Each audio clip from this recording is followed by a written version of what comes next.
ஜல்லிக்கட்டு போட்டிக்கு விதிக்கப்பட்டுள்ள தடை உடைக்கப்பட வேண்டும் என நடிகர் சத்யராஜ் கருத்து தெரிவித்துள்ளார். ஜல்லிக்கட்டு தொடர்பாக நமது செய்தியாளர் ராஜ்குமாரிடம் அவர் பகிர்ந்து கொண்ட தகவல்களை பார்க்கலாம். ஜல்லிக்கட்டு போட்டி நடத்துவதற்கு நீங்க ஆதரவு தெரிவிப்பதற்கான காரணம் என்ன? இதுக்கு ஆதரவு தெரிவிக்காம இருக்கிறதுக்கு தான் காரணம் சொல்லணும். இது ஏன் தடை செய்யணும் எனக்கு முதல்ல புரியல. மனித இனம் தோன்றிய காலத்திலிருந்து விலங்குகளை பயன்படுத்தி வாழ்ந்துட்டு வந்திருக்கான். அதுல எது வதை இல்லை அப்படிங்கிறது ஒண்ணு இருக்குல்ல. இதுல நிச்சயமா மிருக வதை அப்படிங்கிறது எல்லளவுக்கும் இல்ல. இது தன்னுடைய செல்ல பிராணியோட விளையாடுறது. அதனால இது வெறும் விளையாட்டு தான். இது என்னன்னா என்ன செஞ்சாலும் தமிழர்கள் கேட்க மாட்டாங்க அப்படிங்கிற ஒரு நினைப்பு இருக்கிறதுனால இதை பண்ணிட்டு இருக்காங்க. யாரோ பீட்டான ஒரு அமைப்பு எங்கேயோ உட்காந்துட்டு நீ இதை விளையாடக்கூடாது, நாளைக்கு பாருங்க நீங்க வேட்டி கட்டக்கூடாதுன்னு கூட சொன்னாலும் சொல்லுவாங்க, தமிழ்லயே பேசக்கூடாதுன்னு சொன்னாலும் சொல்லுவாங்க. இல்ல நீங்க விட்டீங்கன்னா அது போயிட்டே தான் இருக்கும்.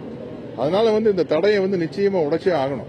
பொதுவா அரசியல் கட்சிகளை தாண்டி இதுக்கு ஆதரவு தெரிவித்து ஜல்லிக்கட்டு நடத்தணும்ட்டு மாணவர்களும் இளைஞர்களும் களத்துல குதிச்சிருக்காங்க. அதை நீங்க எப்படி பாக்க? இல்ல சமீப காலமா இளைஞர் மாணவர்களுடைய தன்னெழுச்சியை நான் ரொம்ப பாராட்டுறேன், அவங்களுக்கு வாழ்த்து சொல்றேன். ஏன்னா ஈழ விடுதலை போராட்டத்திலேயே அவங்க தன்னெழுச்சியா வந்தாங்க.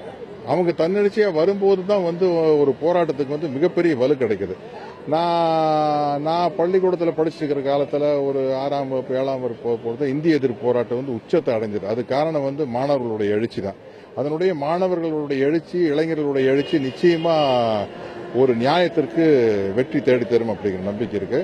அந்த போராட்டம் வெல்ல வேண்டும் என்று அவர்களில் ஒருவனாக நான் வாழ்த்துகிறேன். ஜல்லிக்கட்டு விஷயத்துல தொடர் இயக்கமா உங்களுக்கு எப்படி? நிச்சயமா அது ஜெயிக்கும். கண்டிப்பா தொடர்ந்து நடந்துகிட்டு தான் இருக்கும். என்ன இளைஞர்கள் இறங்கியிருக்காங்க, மாணவர்கள் இறங்கியிருக்காங்க. நிச்சயமா இது வெற்றி அடைந்தே தீருவோம் என்ற நம்பிக்கை இருக்கு.